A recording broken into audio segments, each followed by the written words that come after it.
Hello, everybody. Hello, how you guys doing? So today we're gonna have this Instagram live session with Danny Karbassiyoon. So he's an American former football player and currently is working as a scout for Arsenal Football Club. So yeah, I can say that he's a friend that I made in football. We have a good relationship and I think we respect each other as professionals. And we're gonna have now this Instagram live session. Bonjour à tous, voilà, on aura aujourd'hui, on a un Instagram live avec Danny Karbassiyoon qui est un ancien joueur d'Arsenal, il est américain. Il est aujourd'hui un scout pour le club anglais donc d'Arsenal, son ancien club. Je le considère être un ami dans le milieu du football. On se respecte en tant que professionnel. On s'apprécie. Et voilà, on va discuter un petit peu des différentes expériences qu'il a eues et qu'il a dans le football et de nos points communs. Hola a todos, ¿qué tal? Hoy estaremos charlando con Danny Karbassiyoon. Danny Karbassiyoon, exjugador del Arsenal, actualmente trabaja para el club inglés y nada, hablaremos un poquito de sus experiencias como jugador y como scout. What's up, Danny? How you doing? Man, how you doing? Everything is fine. I was just having some presentation about your person, about you, in English, French, Spanish, and also I think you speak Italian. So, per gli amici italiani, un piacere per me parlare oggi con Danny. È un buon amico. Penso importante parlare di lui come giocatore. Un americano a Londra. All right, so what's up? Are you in London, right now? I am in London. I never realized you could speak Italian so well, too. Well done. Well, we never spoke in Italian, but you know, when you're an agent, you have to try your best talking other languages. Que pasa, Joel? ¿Cómo estamos? So, yeah, we're just saying that you are a former player for the ones who just joining the Instagram live, and you and me met many years ago. I think it was in Mexico, and we're gonna have a little chat about all your experience first as a player, as an American player in England. I think at that time,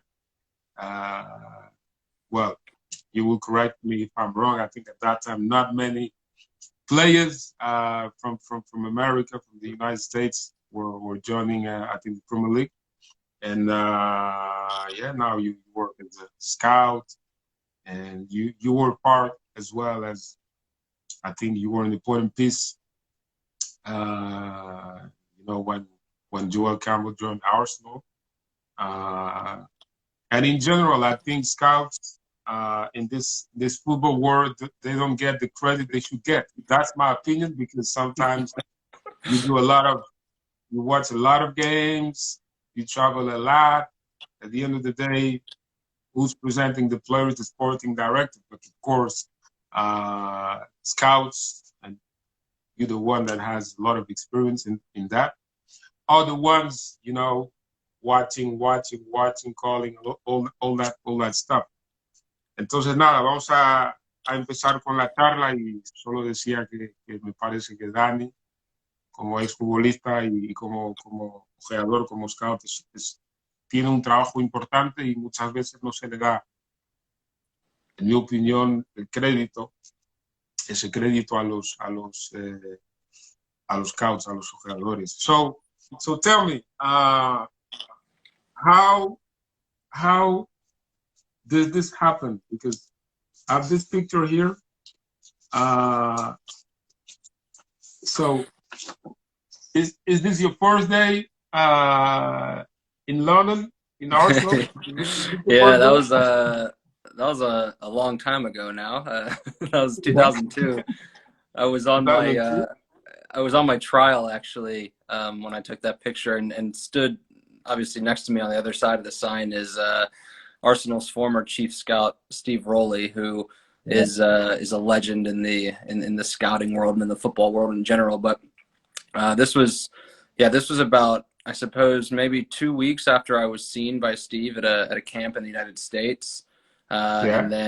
and then he invited me over on a 2 week trial, and obviously my dad was keen to get some photos when I was over there. So No, that was a nice, very nice picture. So Steve Riley obviously is very important in Arsenal history. They scouted you in the US. How that? mhm. Yeah, so I was actually I was invited to a camp that Adidas used to hold yearly, basically, that Adidas would invite all of the, I guess, the top, I think, 150 high school players to this camp that they also invited all the top college coaches. So I was pretty excited just to go there. I mean, actually, I was waitlisted for that camp too. So I was Yeah. waitlisted for that camp, and then about 2 days before the camp started, I got a phone call asking if I could come down to Wilmington, North Carolina for this camp. So I was excited to go.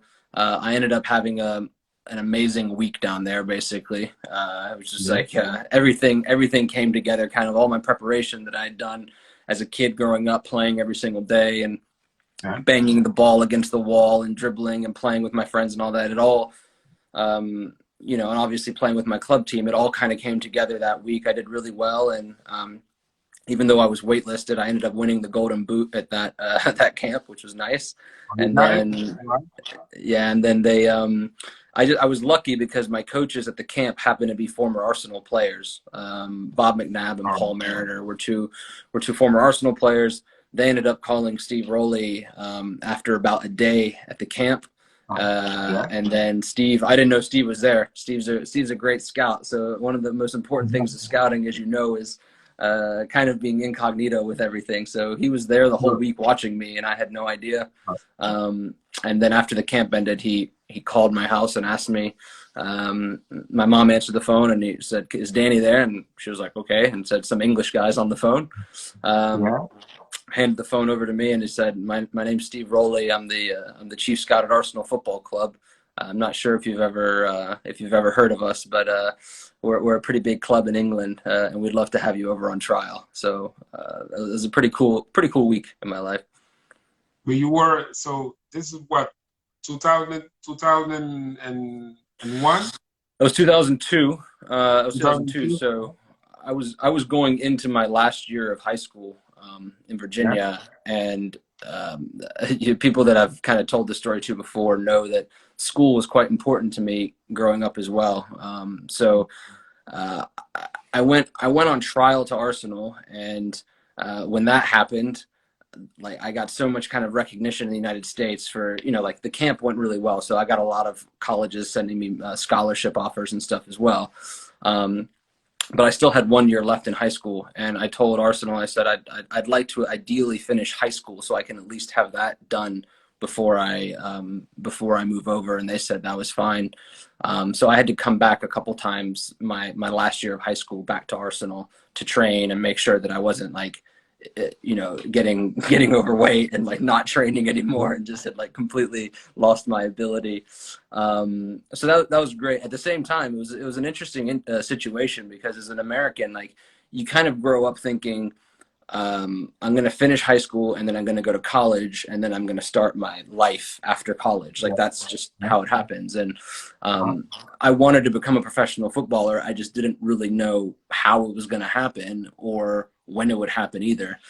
So yeah. when Arsenal offered me the contract, I ended up getting amazing scholarship offers from like all the best schools in the country as well. So it was a pretty difficult kind of decision.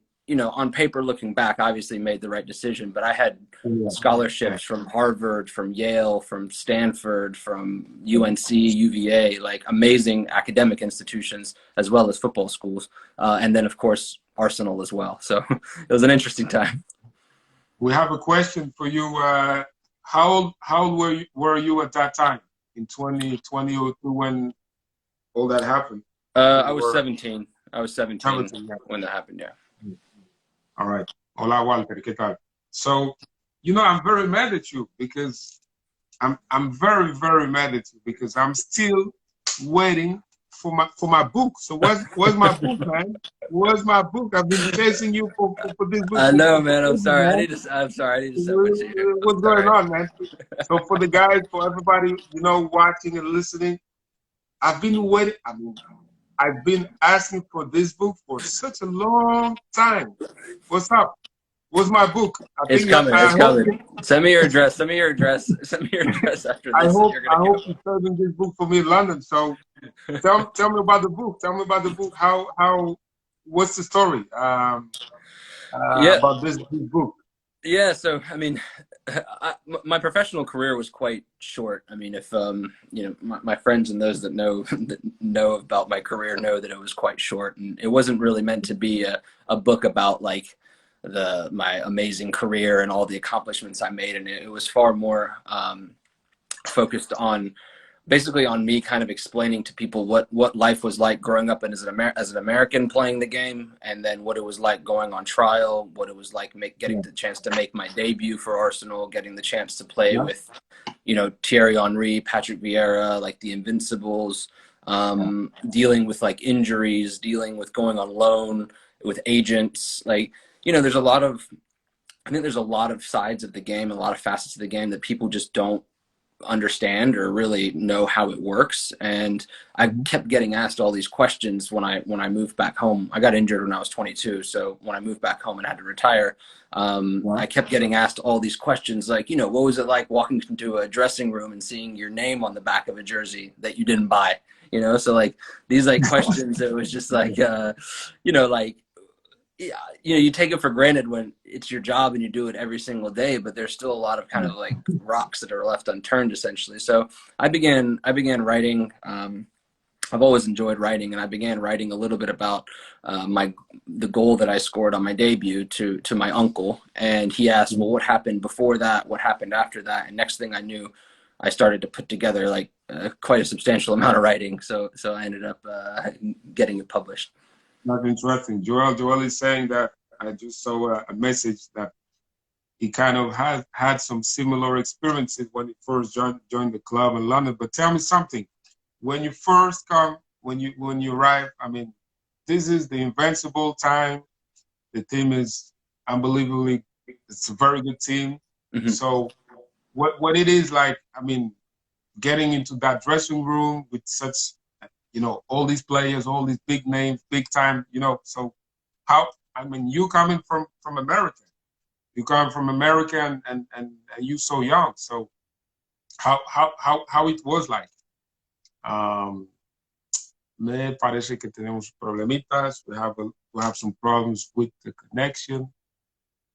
I don't know if it's me, if it's Danny. One moment.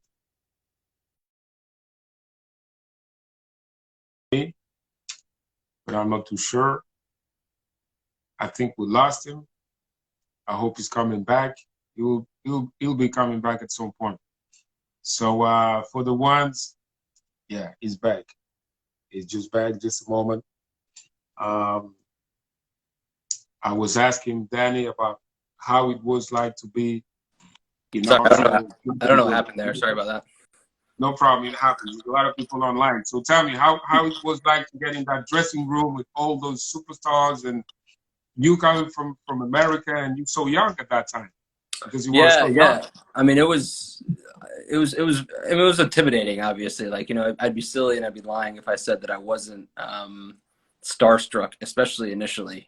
This was at a time at Arsenal, especially when the players there were just phenomenal. Not just at Arsenal, as at a time in world football where like there was just an inordinate amount of quality at Arsenal at the time. I mean, those, if you look at the team itself, Thierry Henry, Patrick Vieira, Sol Campbell, Freddie Ljungberg, Robert Pires, like, half the French national team was was in Arsenal's team. Yeah, yeah, Of yeah. That's right. course, the boss Arsene Wenger was leading the group as well, an amazing manager. I was, yeah, I mean, I was pretty starstruck. You know, these guys are the guys that I watched on television in the World Cup in 2002, and now suddenly, Yeah, like, I'm there training with them, and yeah, you know, they're saying hello to you. You're giving high five to them every single day in the dressing room and all this stuff. It suddenly becomes quite real. I think what's really interesting, and I needed the talk from Steve Rowley, but Steve Rowley pulled me aside one day and said, Danny, I can tell that you're quite like you're still kind of starstruck in terms of just like being here and like kind of like you know every day is like a wow, this is amazing, you know, because you know you've uh-huh. been to Arsenal. The training ground is beautiful. The facilities are amazing. It's like where I grew up in the club that I played for. Obviously, it's a club in Southwest Virginia. Like they had a lot of great things, but Arsenal is one of the nicest training grounds in the world. You Yeah, know, sure, especially at the time. sure. So.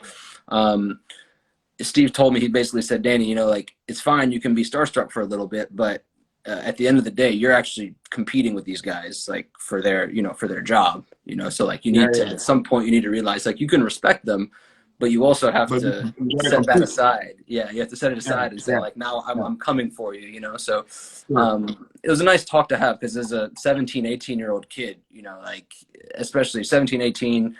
I'm 6,000 miles away from home. All my friends are in college. You know, my family's far Yeah, away yeah, from me. Like, it's not. It's a pretty difficult transition. Never mind from just a lifestyle point of view, but also suddenly I'm in the best football environment that I've ever been in my life. You know, like the sure, sure. between the first team and then the reserves as well. The reserves were made up of like the captain of like the under 20 Spanish team, under 20 Brazilian team, under 20 Swedish team, you know, like every single player in the reserves was top as well. So Sure. it was a difficult transition. I mean, I kind of write about this in the book as well because it's not as easy as like, oh, you sign your contract and then everything, you know, like everything's fine. It's an easy way to, you know, you make it over and then football is just the same. Like, um, I think the most difficult thing about being a professional footballer and the players that actually do kind of succeed and have long careers, you know, that are able to not get injured all the time, obviously, are those that can handle the ups and downs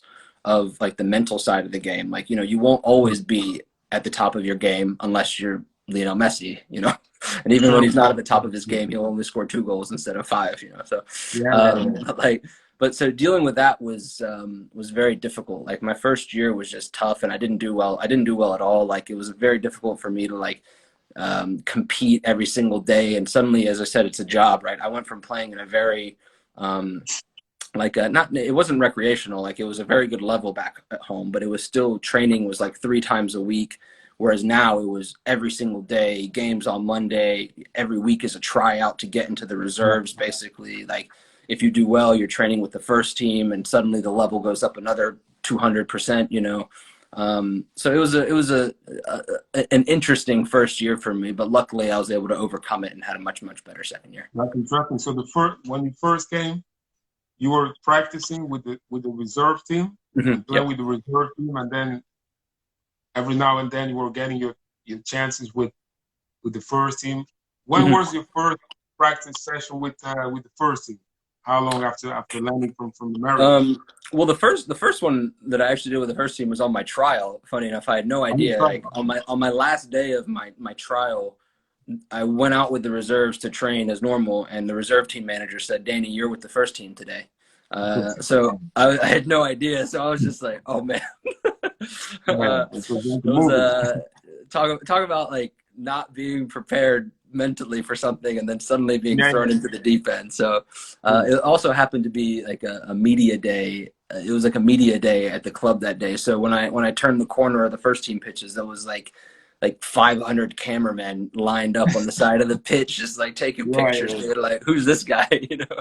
yeah. Um, But so when I actually ended up signing, I think the first time I got to train with the first team was probably 5 months, like 5 months into my time of my first season, and then it kept coming. Maybe like once every 2 weeks, I'd get called back into the first team and get to train with them and whatnot. And then at the end, so I went over there as a striker. Actually, I used to score goals, and then I found myself behind Thierry Henry, Dennis Bergkamp, Jeremy Aladier, Robin Van Persie, Jose Antonio Reyes, Will Tord, Canu. Like, the list of strikers at Arsenal at the time was just ridiculous. So I ended up actually moving back to left back, and I was then behind Ashley Cole and Gal Clichy, two, you know, amazing left backs, two of the best left backs in the world. But I ended up getting to play in the first team three times there. In my second year, I ended up training with the first team almost every day because Clichy and Cole kept getting injured one after the other. So I had an opportunity. I see. So you were competing with Clichy and Cole. So was a tough competition. Tough competition you had at that time. Sorry, I'm choking. No problem. No problem. I'm back. Yeah, no problem. Some people telling me they don't speak English, so, pero estamos hablando de toda la experiencia que tuvo Dani como jugador del Arsenal, su llegada, entrenar con el segundo equipo, entrenar con el primer equipo, un equipo fantástico que, bueno, lo ganaron todo. En aquella temporada no perdieron un solo partido. Estamos hablando de quizá el equipo más importante en la historia del club. Seguramente sí, el equipo más importante. Y bueno, Dani llegaba de Estados Unidos, 18 años, y no se esperaba. De repente dice, vas a estar con el primer equipo y nos cuenta todas las emociones que eso, pues que eso te da.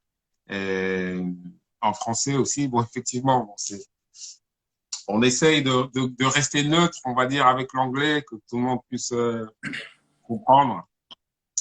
C'est difficile de parler en toutes les langues, mais bon, Dani nous relate ses expériences en tant que jeune Américain qui arrive à Londres pour la première fois avec l'équipe réserve d'Arsenal. Assez rapidement, il se retrouve avec l'équipe première. Il y avait que des stars hein, dans cette équipe première d'Arsenal. Les invincibles qui ont fait une saison complète sans perdre un match. I think you had a very nice relation with a Spanish player. I think it's from Catalonia. When you first came, and I think you're still good friends. Mm-hmm. Well, I know because you told me, but tell me about who that guy is, that big time player, and how was it to be there and you know making friends, because at the end of the day you guys you play football, but I think it's very important to have friends. It's not easy. You come from abroad, you speak English. That some players they also come from other countries. So how is it like to get into that dressing room and trying to have friends?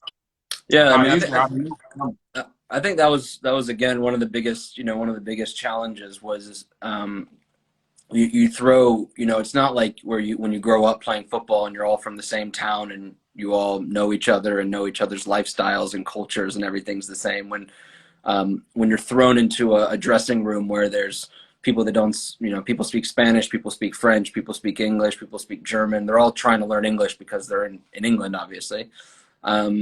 You end up just forming pretty cool bonds with different people. The year that I signed, as you mentioned, the Spanish boy's name was Cesc Fabregas. Cesc also signed that year. Philippe Senderos, who's another good friend of mine, signed that year as well. Moritz Volz, yeah, there we are. Moritz Volz was there as well at the time, and we were really good friends. But I ended up becoming good friends with Philippe and Cesc because they both lived in Diggs in England, and Diggs is basically, I don't know if they do it in other countries, but basically you if you're a foreigner or a young player living, you know, having to move, you get to live with a family or a landlady basically, and the lady that they were living with was the lady that housed me on my trial, so I knew her really well, and then I began taking Cesc and Philippe back to their flat or back to the house after training every so often. And Philip could speak good English. Cesc didn't speak any English when he arrived. And I had my high school Spanish, which is terrible. But I basically just used him. I used him to practice my Spanish on. All right. And next thing I knew, he was one of the world's best players. So, Yeah, um, yeah. yeah. So he came. I mean, he's one of those guys, as you say. Like you can tell straight away when you see him train that he was a very special player and that he was going to become one of the world's best. So, yeah, we still remain friends today, which is nice. As you said, like it's not just sometimes it's just like any job as well. Sometimes you become really good friends with your colleagues and coworkers that, Yeah, yeah, um, sure. and sometimes not that you don't get along with them, you just don't keep up with them. But I managed to keep up with Cesc and Philip, and it's great having seen where they've gone with their football careers.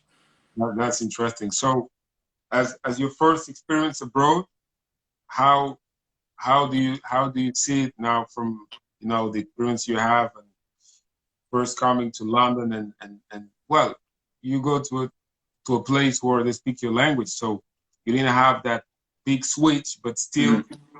the culture is a little bit different. It's similar, but it's different at the same Mm-hmm. time. So, how is it like to be a teenager? Because at the end of the day, you were well, you were a young man, but you were just coming up in between young man and teenager, I would say. Mm-hmm. Was it easy?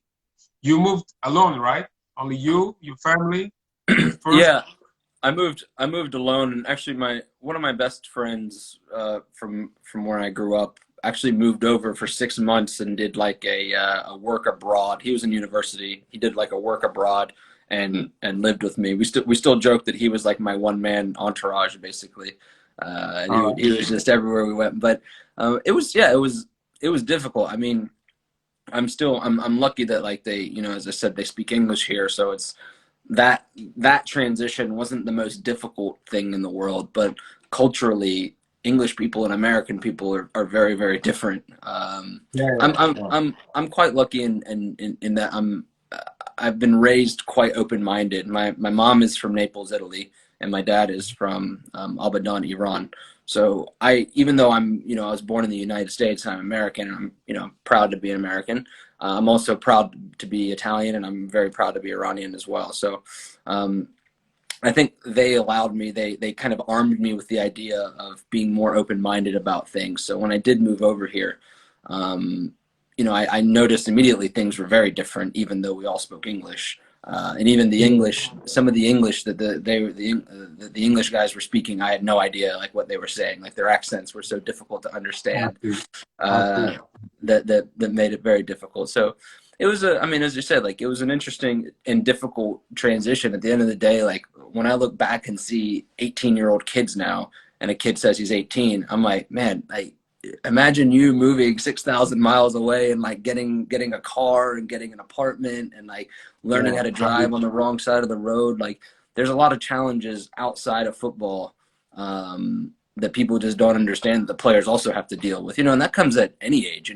Being a teenager is Sure. difficult, but you see, you see all the time when big money transfers happen and players just don't end up settling because they find, if they grew up in a place where the sun's always out and the beach is nearby, and then you come to, London or Newcastle or Sunderland where it's, the sun isn't always out and, the Sure, beach sure, doesn't sure. look like the beach you're used to. It's a difficult time. Yeah, it's very different. But tell me something. Uh, Special question as an agent as well, because that's what I am, But at first, you didn't have no agent. That's what you told me.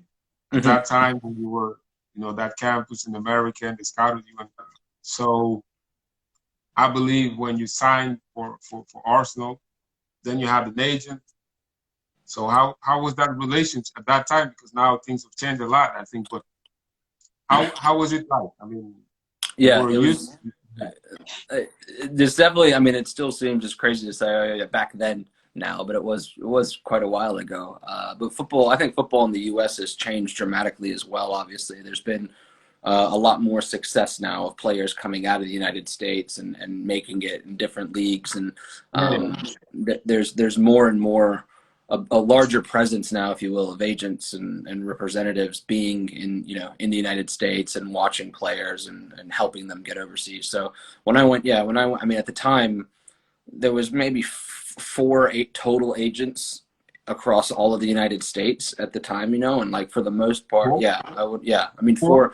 four, I would say like four main guys and like maybe five companies that Yeah, represented, yeah, yeah. you know, like at the time it would have been Proactive and WMG and IMG were like the big ones, right? Those guys were, everybody was with them, you know, like everybody was Yeah, with yeah. them. So, I see. I um, see. yeah, so it was yeah, it was a strange, another hurdle that, you know, you don't really think of. They're like, oh, now agents are calling me saying that they can give me anything, you know, anything in the world that I want, and they'll look after Yeah, me yeah, and yeah, yeah. everything for me. Yeah, And you know, my dad, my dad was the filter, you know, making sure that, you know, he explained to me what the real world was like, and that I couldn't just yeah, trust yeah. absolutely everybody, you know. So yeah, so I ended up getting an Adidas contract as well right after the camp. So like between that and like then I got to Arsenal and they were like, this is what we're offering you. You know, I was just Uh-huh. thankful. I was thankful at the time. So we had an agent here overlook the contract and make sure everything was fine. He said, it's fine, you know. It's fine. Oh. And then from there, I think like 6 months later, I ended up signing with another agent. All right. So that was in the UK already. You were in the UK at that time. Yeah, yeah. It was You one of the signed with agents that Adidas? actually it was one of the agents that actually had been speaking to me back in the United States, but he was an English guy that was based in the States that was moving back to England. So I he see. ended up moving back to England, and I got on with him really, really well. I see. So tell me what happens in between. So let me see. In between this picture, Hmm. so this is you playing Man City. You remember this game, or that was a cup game, Yeah, or yeah. It was a cup game at Manchester City. That was my debut. oh, that was your debut. All Yeah, right. yeah. So did you guys win the game? We did, yeah. I came on as a sub in the 82nd minute, I think, and I ended up scoring a goal in the 93rd minute, and All right. then Robbie Fowler was actually playing for Man City at the time. He scored right Yeah. after I scored, so we ended up winning 2-1. It was actually a lot of young players that went on to become really big at Arsenal at the time played in that game, which is cool. Cesc played me the ball that led to the goal. Robin van All right. Persie scored his first goal. He scored his first goal that night. Philippe Yeah. Senderos was playing. Almunia was in goal. There was some big names on the pitch. Matthew Flamini played as well. Yeah. Johan Joru, like there was a lot of big names making their debuts and Yeah. Yeah. getting the chance to play. So it was a good night. Big players. I didn't realize you played against Robbie Fowler. You told me, right? Yeah, He was playing.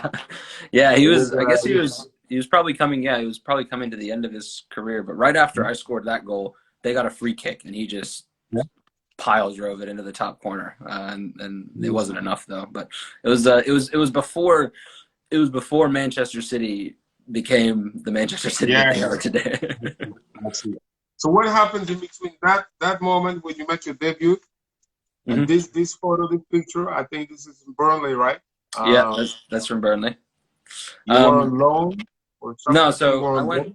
I went to actually I ended up signing for Burnley permanently. Oh, Um, Burnley, yeah. yeah, so I went there, and I think 2005 I went to Burnley, which was again a big change, like another big change for me. I think they don't see the face of the picture. You know, if you bring the picture down just a little bit, I think they will. Yeah. There you go. There you go. Thanks. I look terrified, and the jacket is like the jacket is like 14 sizes too big. I don't know. I don't know why Yeah, they yeah, didn't get us it clothes is that big. fit. It is big. It is big, yeah. It is big. um, yeah, so I ended up moving to Burnley. They were in the championship at the time. It was Yeah. another interesting challenge for me. Unfortunately, like I didn't have the best of time at Burnley. I was injured quite a bit, and that was actually where I ended up getting injured to the point where I couldn't play anymore. So I Yeah. ended up having to, announce my retirement shortly after leaving Burnley. But it was another interesting challenge. You know, you go from being at one of the world's biggest, most grand clubs to, a traditionally very English, very, very English club, Burnley. The town is very English. The support Burnley. up there is amazing. The stadium, I think the town has 75,000 people, like in the city of Burnley, and Yeah. the stadium seats 28,000 people. So it's a pretty well supported place. But yeah, it was a difficult time for me, unfortunately, and the injury ended up ending my career. So what kind of injury you had? I tore my meniscus, like the cartilage in my knee, probably 4 or 5 times, and the last one I got joint damage where my two leg bones basically ended up hitting each other quite hard. So the doctor was like, if I was you and if you want to walk when you're 30, you should stop playing last week. Wow. So that was difficult. Yeah, that was difficult news to take. Obviously, as I said, like this is all about the ups and the downs Sure. of being a footballer, I suppose. So Yeah. I moved back to the States where I got a couple of other opinions from doctors, and they all said, we can operate, but you might end up having to have another operation again and again and again. So I ended up unfortunately stopping playing when I was 22 years old. Wow. That's so. I think there's a, those are the things I think people need to listen to because Mhm. uh, I think mentally you got to be very strong. You come from you know being signed by Arsenal Football Club, Premier League, Invincibles, all those big time players, big names. You make your debut, you score versus Man City, and a couple of years later, no more than that. What is the difference? How many Yeah, years in between? yeah, it was Two a couple of years, years. Yeah, it was just like couple of I years. think 2 years. I think. Yeah.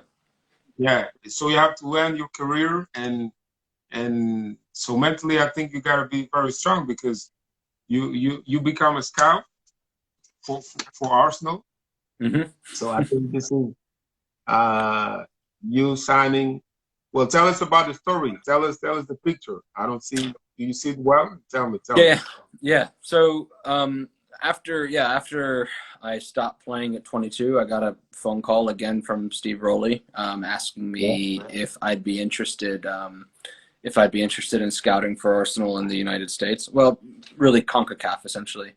yeah, I said okay, like it'd be amazing to travel around and watch football and recommend players for the club that I love. So I began doing that all over CONCACAF. So I was going all over the U.S., Mexico, Central America, yeah. watching games, looking for players, using like building a network. I met a bunch of other agents and coaches, and just like built a strong network essentially in the region. Yeah, Um, yeah.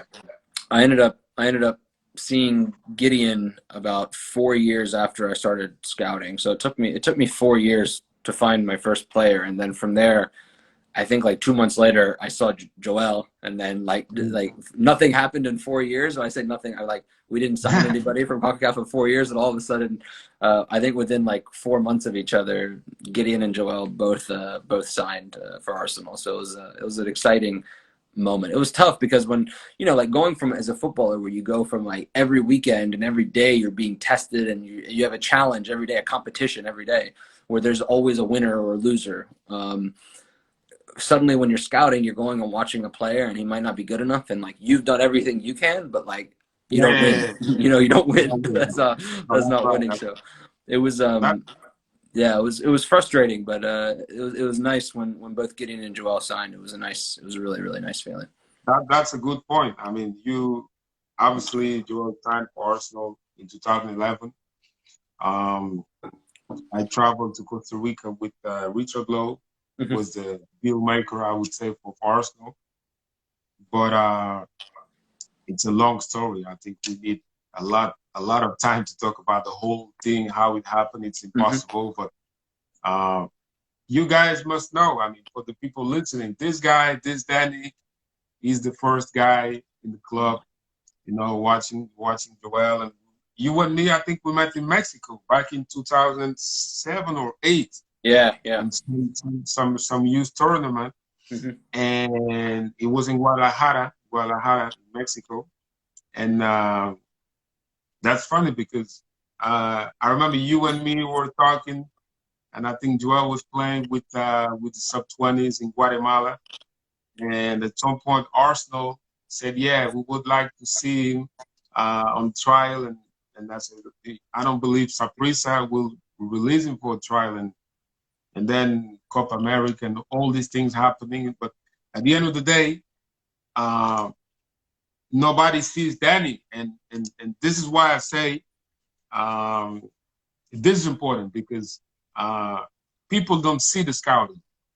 People only see, oh, this player was presented yesterday with the president, this player scored, but nobody knows what happened, what's happening, you know what I'm saying? So, para los que no hablan inglés o no lo entienden bien, quiero decir y aclarar aquí, es importante porque Dani es un scout, es un ojeador, es el que ve partidos, es el que ve jugadores.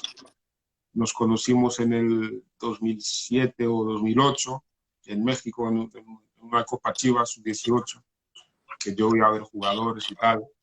Y what's up, Fred? Fred Piquion, former player, good, big time player as well. He's now my partner. But decía que la gente bueno, que conocía a Dani en México y trabajaba para el Arsenal. Y a mí también me llamó la atención porque era joven, ya trabajaba como scout. Después me enteré de que, bueno, yo sabía que había jugado, pero no sabía toda la historia, las lesiones y tal.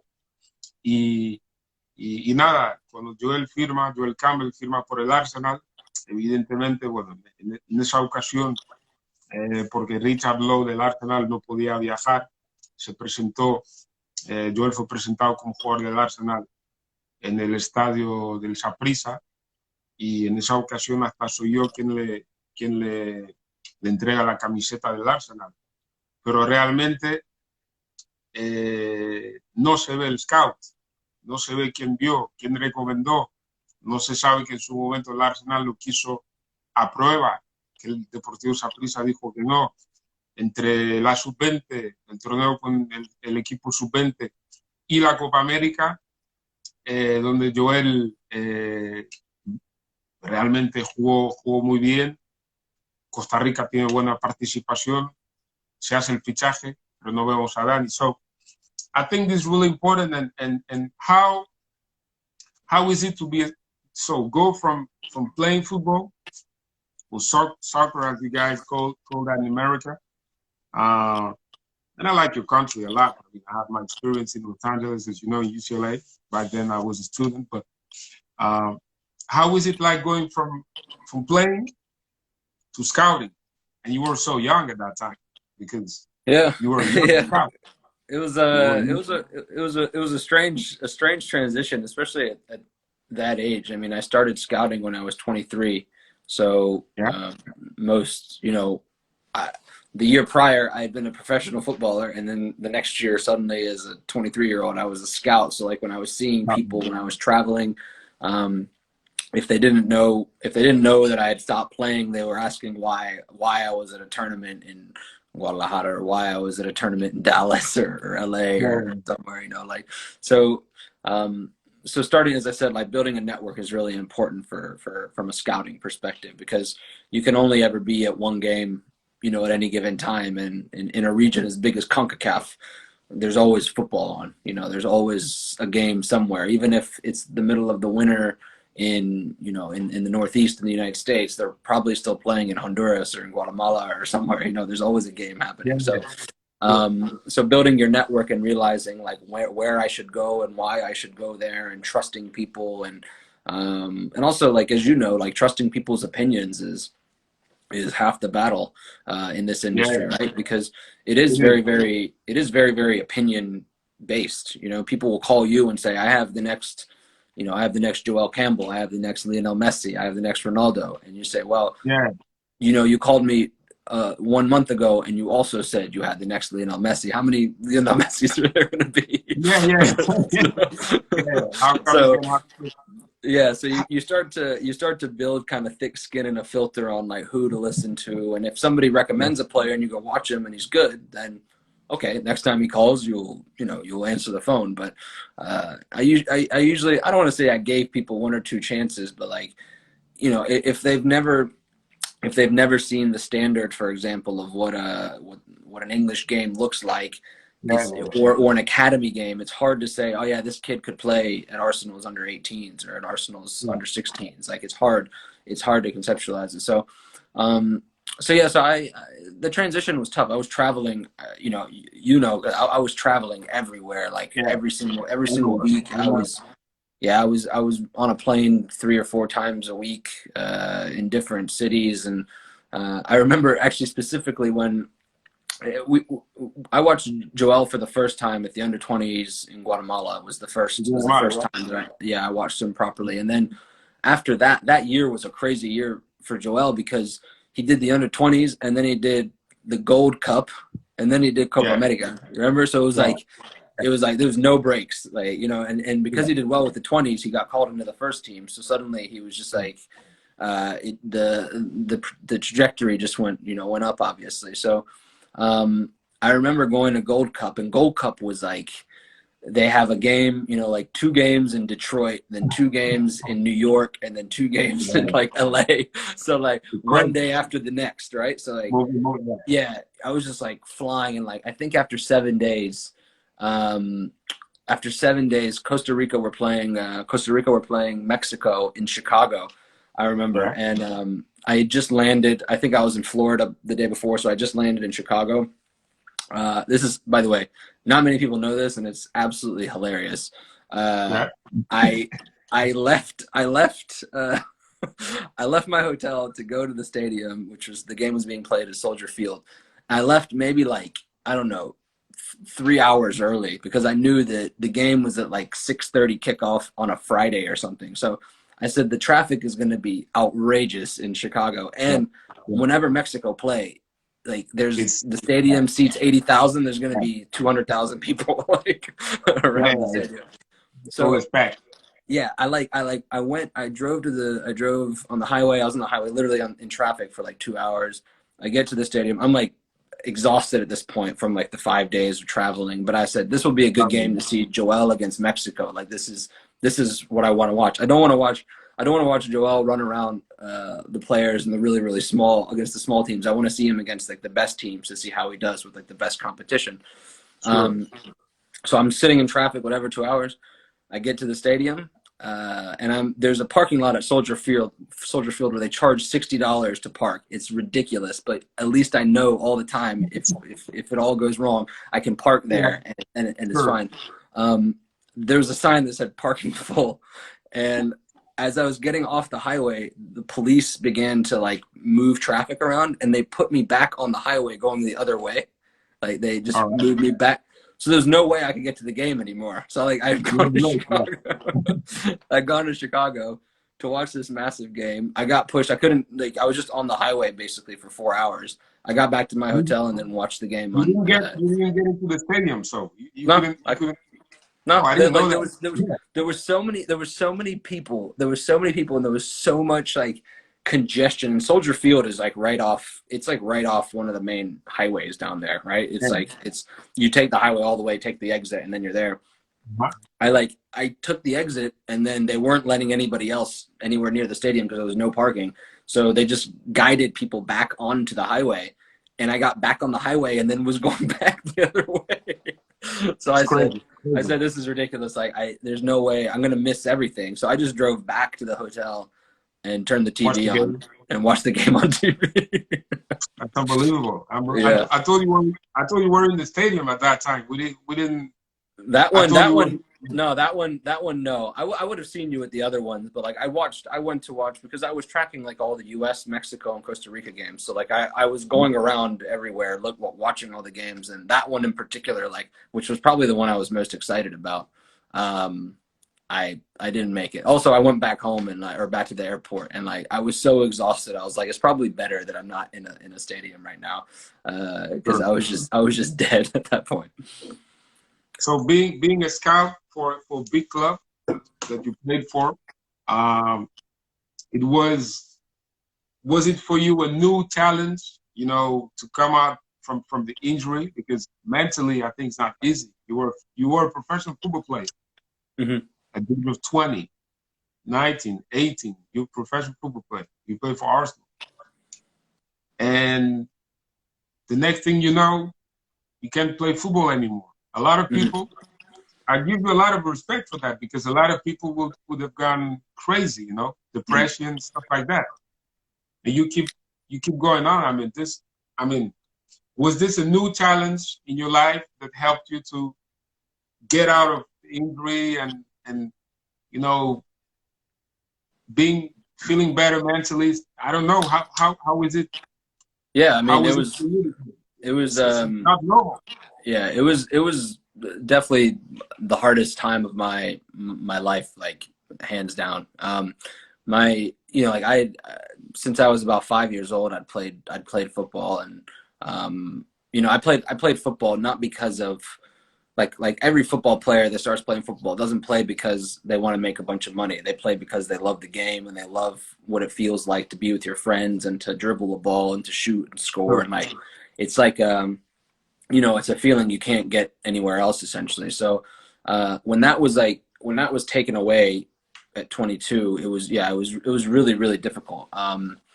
Mentally, I would say I went into probably a mild depression for sure. Like the doctor was like, you can't, it hurt for me even to stand up before I had like the last surgery that I had, that Wow. changed kind of everything basically. So it would hurt to stand up. I couldn't run or anything. I still haven't ran in probably 6 years now, 5 or 6 years now, I think.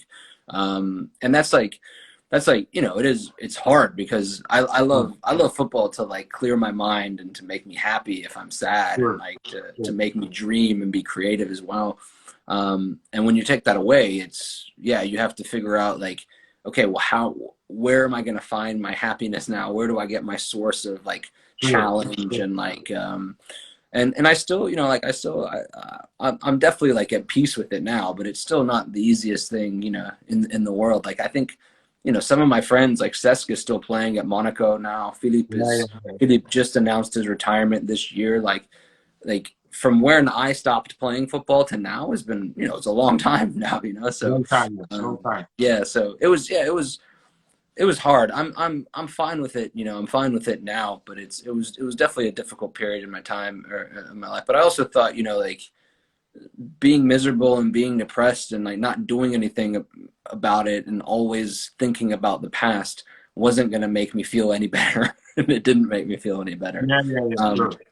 there's a set time obviously where you can say, okay, like I'm gonna feel sad and I'm gonna think about all this, and once that's gone, you're like, okay, like what do I need to do now? Like I need to figure out. I'm 22 years old. Like if everything goes well, I still have 65 years left in me, so I got to figure out Yeah, what I'm doing.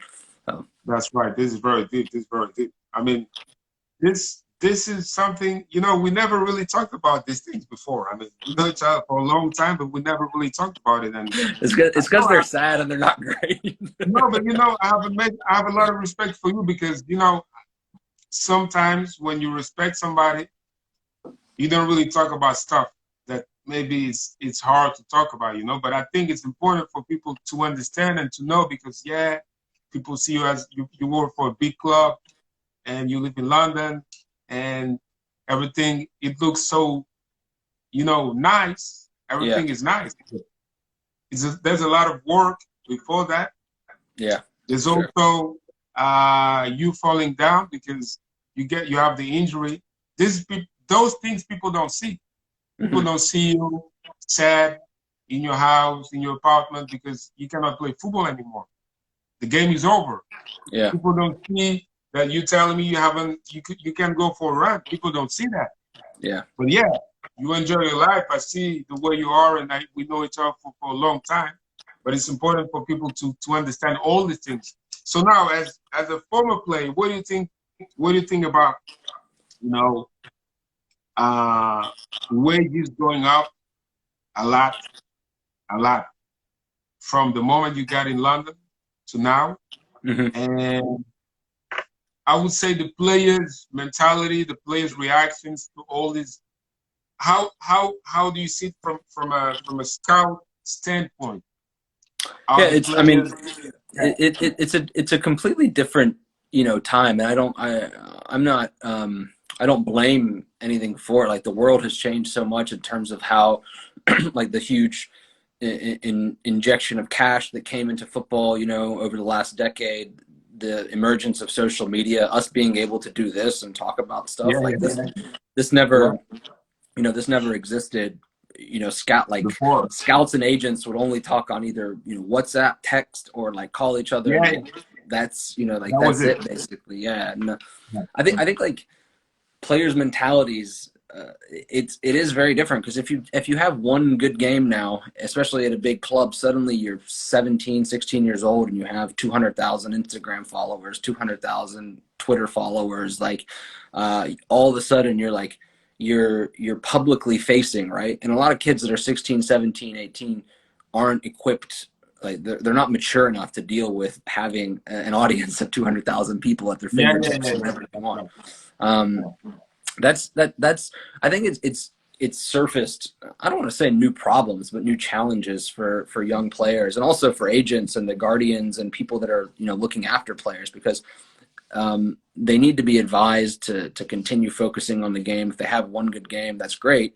It might get them a new contract. It might get them, you know, it might get them enough followers or fans to where suddenly they become appealing for new contracts like Adidas or New Balance or, you know, Nike coming in as well, and all these different endorsements. But at the same time, it starts to weed out. You start to see players that are really, really focused on what they're doing, and then guys that are more focused about being flashy and kind of Yeah. putting stuff out for the world to see all the time. And it's not, you know, it's not the end of the world. I think it's also like, I think on a positive side, it's amazing that now we have much more insight Come. in celebrities and players. You know, you learn more about the Mhm. player. Like you feel like there's a connection, as opposed to them being on a pedestal so far away or on a pitch where you can't even touch them essentially. Now, you know, if they're Instagram living from their house, you can look at their house now. You know, that was never Yeah. possible before. That's right. You know, That's right. so I think there's pros and cons. It's a balance, though. Um, it's a balance, and I think there's a responsibility for, you know, parents, guardians, agents, as players start to go up, to make sure that they're and even clubs, obviously, to ensure that they're teaching them about how social media works, what it means when all of a sudden you go from making 200 pounds a week to 50,000 pounds a week, how to be reasonable with that. You know, like it does come down to a lot of the people who are advising the players, obviously, in all these times. So I just think that's really, really important. That's a very interesting point. That's very nice. I think for everyone to listen what you say as a former player, because you played for a big club. You now work for a big club, Arsenal Football Club, and you have the two perspectives from when you started to now. So obviously, as you say, there are pros and cons from, you know, everything is a matter of knowing where we are, and for players to have good mind and nice advices. Unfortunately, we don't have so much time here because uh, I think soon I will have a message coming on the screen that we cannot talk for two. Well, I think we may have 1 or 2 minutes more, a couple of minutes, but it was a big time for me, a big pleasure to talk with you. And para los que hablan castellano,